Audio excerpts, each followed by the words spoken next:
বিদ্যুৎ তেল গ্যাসের গ্রাহকদের সুখবর দিলেন জ্বালানি উপদেষ্টা। বৈষম্যবিরোধী ছাত্র আন্দোলন প্ল্যাটফর্ম পুনর্গঠনে ৪ টিম। ভেঙে পড়েছেন পলক, বেশিরভাগ সময় করছেন কান্নাকাটি। যে মামলায় গ্রেফতার হলেন সাবেক মন্ত্রী দীপু মনি। গাজা যুদ্ধ আরও জোরদার করার নির্দেশ ইসরায়েলের। শুনছিলেন গুরুত্বপূর্ণ সংবাদ শিরোনাম, এখন দেখুন বিস্তারিত। বিদ্যুৎ, জ্বালানি ও খনিজ সম্পদ উপদেষ্টা মুহাম্মদ ফাউজুল কবির খান জানিয়েছেন, বাধ্য না হলে বিদ্যুৎ, তেল ও গ্যাসের দাম সরকার বাড়াবে না। রোববার বিকালে সচিবালয়ে কর্মকর্তাদের সঙ্গে বৈঠকের পর সাংবাদিকদের একথা জানান তিনি। মানুষ গ্যাস বিদ্যুতের নিরবচ্ছিন্ন সরবরাহ চায়। একই সঙ্গে চায় মূল্য যাতে না বাড়ে। কিন্তু গত ১৫ বছরে বিদ্যুতের দাম ১৮ বার আর গ্যাসের দাম ১২ আর বেড়েছে। সামনের দিনগুলোতে মানুষ জ্বালানির মূল্যবৃদ্ধি থেকে স্বস্তি পাবে কিনা জানতে চাইলে উপদেষ্টা বলেন, আমরা বাধ্য না হলে মূল্যবৃদ্ধি করব না। আজকে যে সিদ্ধান্ত বিআরসির বাইরে সরকার আপাতত দাম বাড়াবে না নেওয়া হয়েছে সেটা সেই কারণেই। আপনাদের এই প্রত্যাশাটাকে সম্মান করার জন্য। যদিও আইনে সরকারকে দাম বাড়ানোর ক্ষমতা দেওয়া আছে। বাংলাদেশ এনার্জি রেগুলেটরি কমিশনের বিআরসি বাইরে গিয়ে আমরা বলে দিলাম দাম এত বাড়ল। কিন্তু এটা আমরা করব না। ফাউজুল কবির আরও বলেন, এটা একটা জনপ্রত্যাশার সরকার। রাজপথে আত্মদানের পর এই সরকার এসেছে। তাই অনেক কিছুরই পরিবর্তন দেখতে পাবেন। উপদেষ্টা বলেন, বিদ্যুতের দাম যদি আর না বাড়ে বুঝতে হবে আমরা ভালো কাজ করছি। কিন্তু বিদ্যুতের দাম যদি আবার বাড়তে থাকে তাহলে ভালো কাজটা কিভাবে করলাম? পরিসংখ্যান দিয়ে আপনাকে আর মূল্যায়ন করা হবে না। তিনি আরও বলেন, বৈষম্যবিরোধী আন্দোলনে যে লাখ লাখ মানুষ বেরিয়ে এলো, এর মানে সরকার যে কাজ করছে এটা তাদের পছন্দ নয়। সেই সরকার অনেক গল্প বলেছে তা মানুষ বিশ্বাস করেনি। এজন্য মানুষ নেমে এসেছে। আমরা বলেছি গালগল্পের দিন শেষ। মানুষ যেটা চায়, মানুষ যেভাবে খুশি হয় সেদিকেই আমাদের যেতে হবে।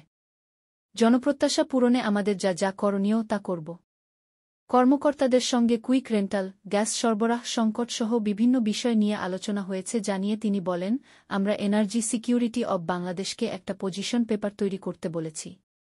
যেটা উপদেষ্টা পরিষদে নিয়ে যাব।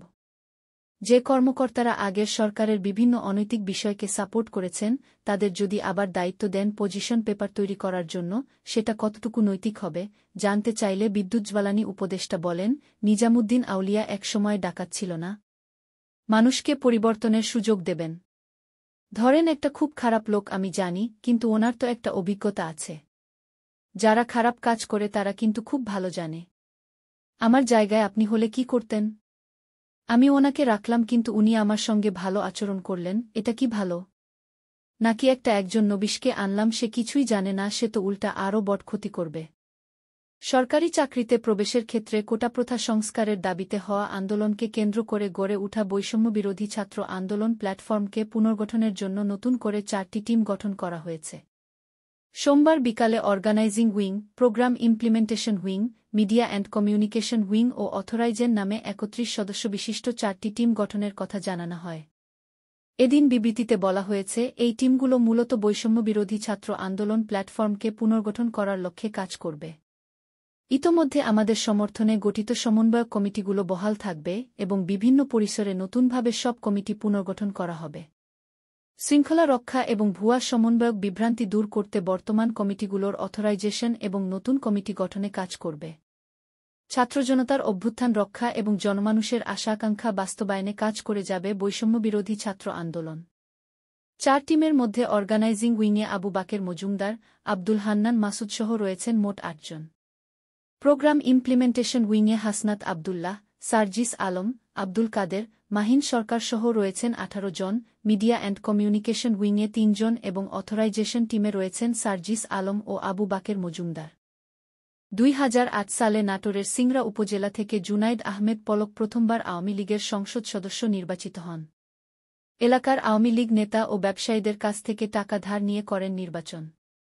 নির্বাচনী হলফনামায় লেখেন ১৫ শতক কৃষি জমি, ব্যাংকে ৫০,০০০ টাকা এবং ৬০,০০০ টাকার আসবাবপত্র রয়েছে তার। এরপর তথ্য প্রযুক্তি প্রতিমন্ত্রী হয়ে আলাদিনের চেরাগ পেয়ে যান পলক। সাবেক প্রধানমন্ত্রী শেখ হাসিনার ছেলে সজীব ওয়াজেদ জয় ছিলেন প্রধানমন্ত্রীর তথ্য ও প্রযুক্তি উপদেষ্টা। তাই জয়ের সঙ্গে খুব ঘনিষ্ঠ হওয়ার সুযোগ পান পলক। সেই সুযোগ কাজে লাগিয়ে হয়ে ওঠেন স্বেচ্ছাচারী। গত ৫ আগস্ট শেখ হাসিনা সরকারের পতনের পর আত্মগোপনে চলে যান তিনি। বুধবার রাতে তাকে গ্রেফতার করে পুলিশ। ঢাকা মেট্রোপলিটন পুলিশের ডিএমপি খিলক্ষেত থানাধীন নিকুঞ্জ আবাসিক এলাকা থেকে আত্মগোপনে থাকাবস্থায় তাকে গ্রেফতার করা হয়। ডিএমপি সূত্রে বুধবার রাতে এ তথ্য জানা গেছে। ছাত্রজনতার আন্দোলনে আওয়ামী লীগ সরকারের পতনের পর ৫ জন ভিআইপি আসামিকে রিমান্ডে নিয়ে জিজ্ঞাসাবাদ করছে ঢাকা মহানগর গোয়েন্দা পুলিশ ডিবি। রাজধানীর নিউমার্কেট ও পল্টন থানার পৃথক দুটি হত্যা মামলায় তাদের গ্রেফতারের পর রিমান্ডে নেওয়া হয়। এর মধ্যে পলককে দিনের রিমান্ডে নেওয়া হয়েছে। ঢাকা মেট্রোপলিটন পুলিশ সূত্র জানায়, মামলাগুলো এখনও থানা পুলিশের কাছেই তদন্তাধীন। তবে ভিআইপি আসামি হিসেবে তাদের মিন্টো রোডের গোয়েন্দা কার্যালয়ে রাখা হয়েছে। সেখানেই তদন্ত কর্মকর্তাসহ ডিএমপির ঊর্ধ্বতন কর্মকর্তারা তাদের জিজ্ঞাসাবাদ করছেন। তদন্ত সংশ্লিষ্ট একটি সূত্র জানায়, গ্রেফতারের পর থেকেই বেশিরভাগ সময় কান্নাকাটি করছেন জুনাইদ আহমেদ পলক। ইন্টারনেট শাটডাউনের বিষয়েও তিনি তার দায় অস্বীকার করেছেন। তার ভাষ্য, প্রতিমন্ত্রী হলেও ইন্টারনেট বন্ধ করার ক্ষেত্রে তার কোনো সিদ্ধান্ত ছিল না। জিজ্ঞাসাবাদে পলক জানিয়েছেন, গোয়েন্দা সংস্থার প্রধান ও এনটিএমসির মহাপরিচালক সাবেক সেনা কর্মকর্তা জিয়াউল আহসানের নির্দেশনা মেনে তিনি ইন্টারনেট শাটডাউনের সিদ্ধান্ত নিয়েছিলেন। এছাড়া ইন্টারনেট শাটডাউনের ক্ষেত্রে সাবেক প্রধানমন্ত্রী শেখ হাসিনার সায় ছিল। জিজ্ঞাসাবাদকারী সূত্রের দাবি, ভিআইপি আসামিদের মধ্যে সবচেয়ে বেশি ভেঙে পড়েছেন জুনাইদ আহমেদ পলক। এত দ্রুত সরকারের পতন হতে পারে তা তিনি কল্পনাও করতে পারেননি। যদিও একদিন আগে স্ত্রী সন্তানদের বিদেশ পাঠিয়ে দেওয়ার কথাও তিনি স্বীকার করেছেন। পলকের ভাষ্য, চাইলে তিনিও দেশ ছেড়ে পালাতে পারতেন। তবে শেখ হাসিনার সঙ্গে বেইমানি করা হবে বলে তিনি জাননি। সদ্য বিদায়ী আওয়ামী লীগ সরকারের সাবেক সমাজকল্যাণমন্ত্রী ডাক্তার দীপু মনিকে গ্রেফতার করেছে পুলিশ। সোমবার সন্ধ্যায় রাজধানীর বারিধারার ডিওএইচএস এলাকায় এক আত্মীয়ের বাসা থেকে তাকে গ্রেফতার করা হয়। ঢাকা মহানগর গোয়েন্দা ডিবি পুলিশের গুলশান বিভাগের একটি টিম তাকে গ্রেফতার করে। ডিবি গুলশান বিভাগের উপকমিশনার ডিসি জিয়াউদ্দিন আহমেদ যুগান্তরকে এ তথ্য নিশ্চিত করেছেন। বলেন, দীপু মনিকে তার এক আত্মীয়ের বাসা থেকে গ্রেফতার করে ডিবি কার্যালয়ে নেওয়া হয়েছে। তাকে রাজধানীতে বৈষম্য বিরোধী ছাত্র আন্দোলনে ছাত্রজনতার ওপর হামলার এক মামলায় গ্রেফতার করা হয়েছে। উল্লেখ্য, গত ১৮ জুলাই চাঁদপুর জেলা বিএনপির সভাপতি শেখ ফরিদ আহমেদ মানিকের বাড়িতে হামলা, ভাঙচুর, লুটপাট ও অগ্নিসংযোগের ঘটনায় করা মামলায় সাবেক সমাজকল্যাণমন্ত্রী দীপু মনি ও তার বড় ভাই ডজে আর ওয়াদুদ টিপুকে আসামি করা হয়েছে। মামলার বিবরণে উল্লেখ করা হয়, গত ১৮ জুলাই রাত ৮টায় সাবেক সমাজকল্যাণমন্ত্রী দীপু মনি ও তার বড় ভাই জে আর ওয়াদুদ টিপুর প্রত্যক্ষ নির্দেশে জেলা বিএনপির সভাপতি শেখ ফরিদ আহমেদ মানিকের জেএম সেনগুপ্ত রোডের মনিরা ভবন নামে বাড়িতে ১,০০০ লোক দলবদ্ধ হয়ে দেশীয় অস্ত্রশস্ত্র নিয়ে হামলা, ভাঙচুর করে। পরে তারা ওই ভবনে আগুন দিয়ে মূল্যবান জিনিসপত্র লুট করে নিয়ে যায়। এদিকে সোমবার দীপু মনি, তার স্বামী তৌফিক নওয়াজ এবং বড় ভাই J R Wadud টিপুর bank account জব্দ করা হয়েছে। একই সঙ্গে তাদের মালিকানাধীন ব্যবসা প্রতিষ্ঠানের ব্যাংক হিসাবের লেনদেন স্থগিত করা হয়েছে। দেশের ব্যাংক ও আর্থিক প্রতিষ্ঠানগুলোর কাছে এ সংক্রান্ত নির্দেশনা পাঠিয়ে অ্যাকাউন্ট জব্দ করতে বলেছে বাংলাদেশ ব্যাংকের আর্থিক গোয়েন্দা সংস্থা বিএফআইইউ। যুদ্ধবাজ ইসরায়েল অবরুদ্ধ গাজায় যুদ্ধবিরতি এবং বন্দি বিনিময় আলোচনায় তাদের অবস্থান জানান দিয়েছে আগেই।